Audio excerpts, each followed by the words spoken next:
Welcome to another Straight Up Tuesday tip. I'm your host, 𝗤𝗏𝗀𝗃. With me as always, Mark Ainley. Mark, what do you want to talk about today? Well, first off, I love that we never called this out before, but before you do that intro, you have to take such a deep breath to be able to get out the whole that shout. Gotta bring it. I love it, dude. I love it. So I like when we go back and tell our listeners, though, listen to episode 56, and it's just like, we start like, welcome to another episode. It's like, ooh, that doesn't sound right. It's more like church talk. It's so sad. Not the church sad, but yeah, no, we're talking about zoning today, man. And I guess first and foremost, my question to you is, why is zoning so important to Chicago real estate investors? It's very important. I'll kind of break this down. So we are going to have an episode where we talk about the new ADU ordinance in great detail. Like, we're going to take a full hour because there's a lot to unpack there, and it's also different by zoning class. An investor asked me, like, well, what's the difference between R2 and R4? And I realized that that's a lot of people probably don't know that difference. A lot of people assume it's 2 units or 4 units. Yeah, you'll see like brokers being like, it's R3 zoning. It's like, well, that sucks. I don't want that. Like, it's a 2-unit non-conforming, but it's R3. It's like, well, still, it doesn't help me. So I just want to kind of break down some of the differences, and I'm using the 𝗵𝗃𝗃𝗀𝘁 architecture zoning cheat sheet we have on the website. You can download it for free. I still refer to this all the time. It's a great tool. It's a great resource. But you're zoning, so I'm only going to focus on residential here. So there's B, there's B1, B2, B3, there's C1, C. There's all these other ones when you have mixed use or retail components. I'm strictly focusing on residential for this topic here. And with the residential zoning, the difference between R2, 3, 4, and 5, which we'll focus on, and there's more, but those are the main ones. It's going to dictate your setbacks. So how far away from your neighbors, your front setback and your back setback. It's going to dictate how many units are allowed on the lot, dictated by the lot size. And then it's also going to be how much can you actually build? What is your FAR allowed per the lot size? And what's FAR? So FAR, your floor area ratio, it's basically how much square footage you can build on that site. And that could be going up. That's not a base. That could be, you can have that much square footage going up X amount of floors that you're allowed. Yes, but you have a height restriction, and then you have the setback restrictions. So there's also times where you might not even be able to max out FAR due to the setbacks, if that makes sense. So you're dealing with all these different variables to see what you can do. And you might be sitting here being like, well, I only have a 2-unit. I'm not really looking to do anything. But even if you're looking to do like a small dormer, picture, we just had this scenario. A listener called me. They were asking me about this. Picture like, in the West Logan, Hermosa, you got those like frame buildings with the attic upstairs, the duplex up. They're like, oh, I want to do a little dormer there. Well, if you're like R2, you might not even be able to do that dormer because of the setback requirements. So it's important to know, even like these little, you might not be doing big rehabs like we're doing where we're adding a ton of square footage, but like these little things can still come back on you.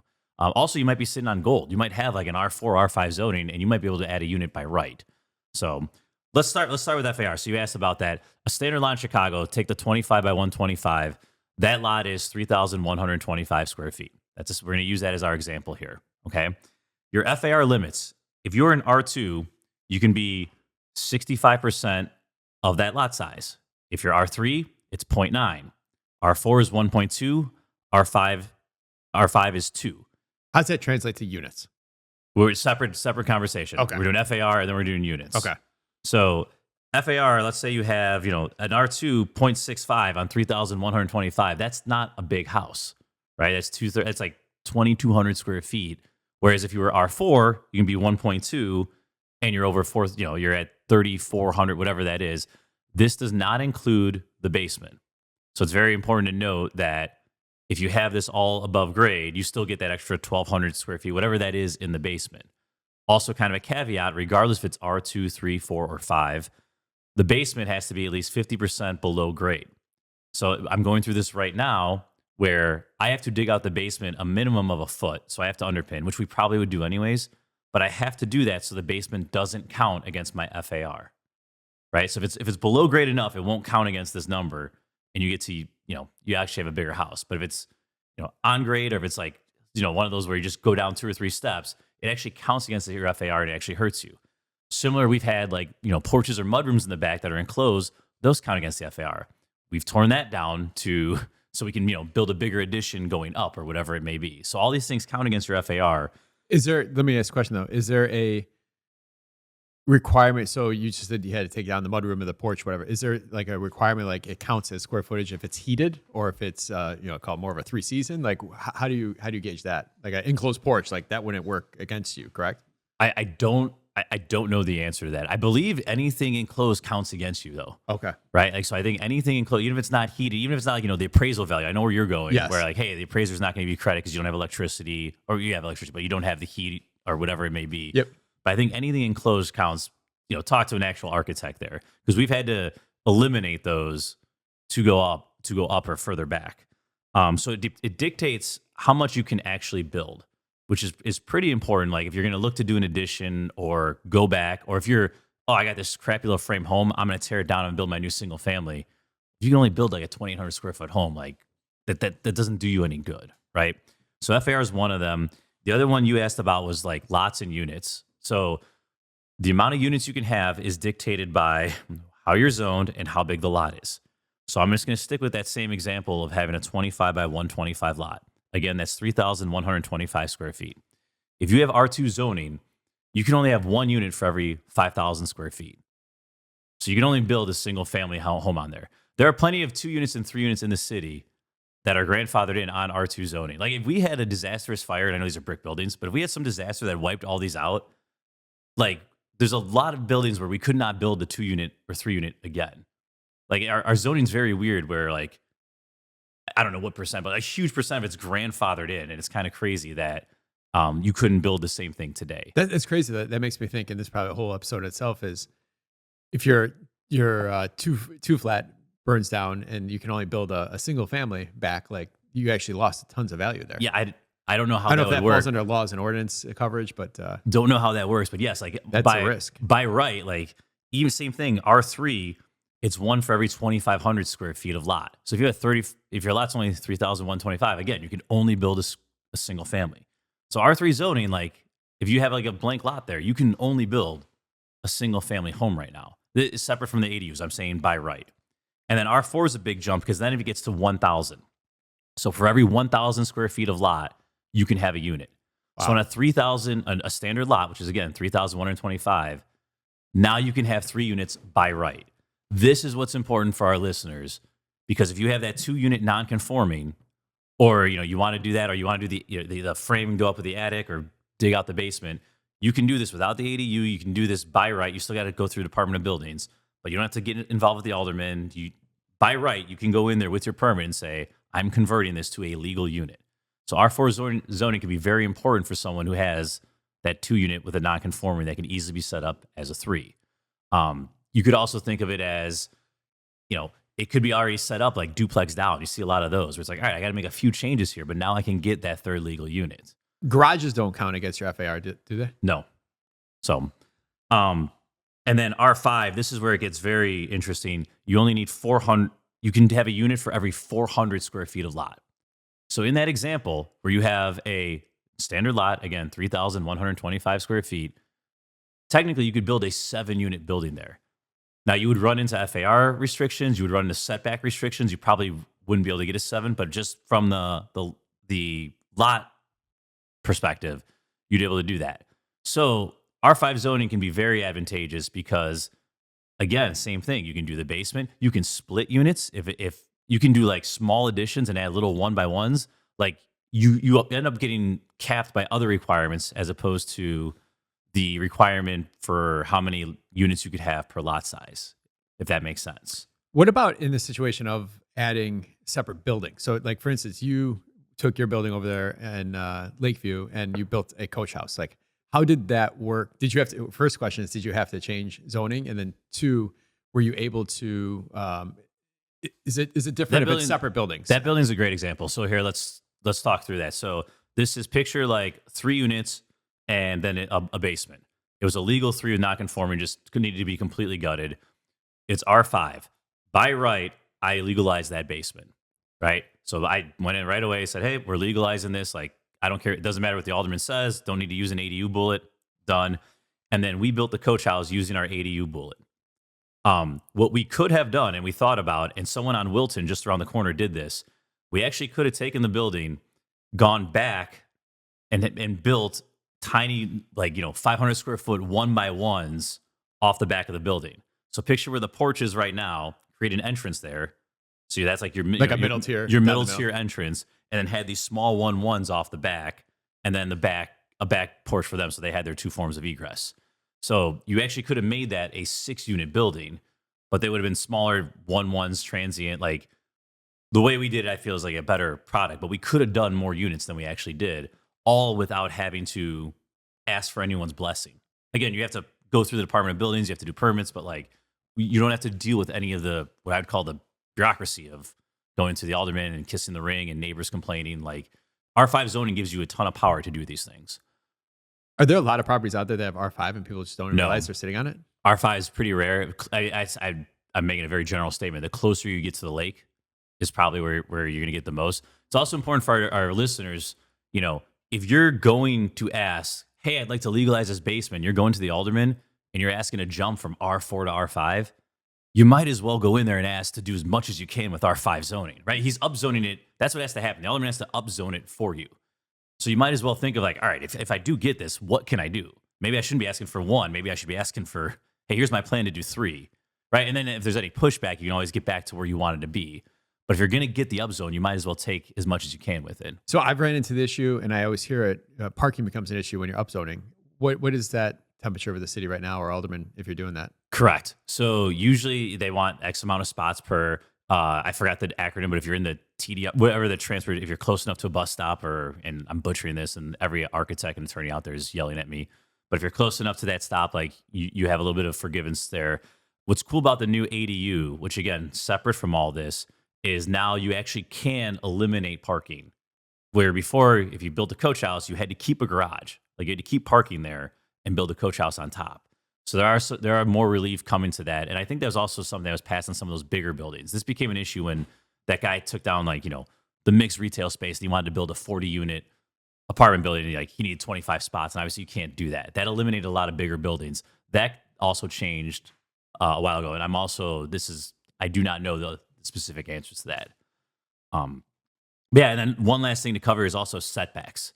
So we kind of alluded to this a little bit. So you have rear setbacks, how far back you have to be from the alley, front setbacks, and side setbacks. And if you're R2, R3, R4, when you're R2, you have to be further away from your neighbor. Like you cannot get up to the lot line. Whereas at R5, you can get very close, or like you can be right there on the lot line. Where this comes into play is, again, like even if you're just doing like a dormer, you might not be able to dormer to where the existing building goes. A lot of buildings are out of compliance from their setback. For example, because they're already wrong. So yes, they're wrong. You can't add so, wrong. So on this top is of where wrong. this happens to us a lot. Actually, is picture like a bungalow, and you got R2 zoning, and we're going to add the dormer on top. We can't go with the existing footprint of the building. We got to do this like crappy little 2 feet roof in, and then start our addition up. Like the walls cannot match up because the existing is grandfathered in, but anything else you add is not. So that's why you see that all the time. I always think like, man, why don't they just, if they're going to go through the effort or the exercise of actually doing all that structural work, they might as well do it all out. Correct. So It's actually more expensive to do it this way, but you have to do it because you cannot align with that existing footprint. And Gotcha. that is out of, that is grandfathered in. Anything you build new is not. Or you can ask for an administrative adjustment, but that's complicated. You have to go to an alderman. It takes a ton of time. Like you're more times than not better off just doing it that way. So you end up having to go inside. Same thing, like if you want to do an addition off the back, like you might only be able to go so far, especially R2 or R3, whereas R4, R5 might be more forgiving. On like a positive note, like 𝗬𝘃𝗲𝗏𝗵𝘁 brought us a property. It's R4. Because it's R4, we can build this very large addition to the back. We can almost match up to the side line. Like if this thing was R3, it would be like 150 grand less valuable to me. Right, like but because it's R4, it's a very valuable piece of property, and the game plan is going to work. So that brings up a good question. When Alex brings that property, or any of our listeners are researching a lot that they're about to put an offer on, or how much can they pay for it, where do they go to find out this information? Yeah, so the Chicago zoning website. So the Cook County Assessor site will have your lot size. Again, you always need a survey to validate all this. The survey is going to be like the stamp, like the actual golden, but like the assessor site should be decently accurate. And then the Chicago zoning site, which you just Google Chicago zoning, you can go look up what it is. You can look up also, it'll have like other things, like anything got upzoned around you. If you saw like 2 or 3 on the block that got upzoned, you're like, okay, like this alderman would be willing to play ball if needed. And then with the zoning cheat sheet that Samuel put together, I think is very valuable. Like I still refer to it all the time to just see like, all right, it's R3. This is how big the addition can do. Because to get deals done now, I feel like you need to take on. You got to get more adventurous. You got to find other ways. You got to find value. You got to find other ways to do this. So if it is R4, or if I have any way where I can add a unit or add square footage, like that gets us excited. What is like the hidden gem right now of like people are missing out on? They might have a deal in front of them, but they don't realize it's R whatever it might be. Like where do you think people should be looking closer to all this? If I'm speaking to house hackers, which I think a lot of our listeners are, like I think the R4 zoning's the big one, because by right you can have 3 units on that lot, right? Because you're at 3,125 square feet, and you can have 1 unit per every 1,000 square feet a lot. So even if your lot's a little shorter, you can still do it. That I think that's like the biggest one. So if you can find R4, or even if you have like R35, because that ask to go from R35 to R4 isn't that big of an ask, I feel, to the alderman.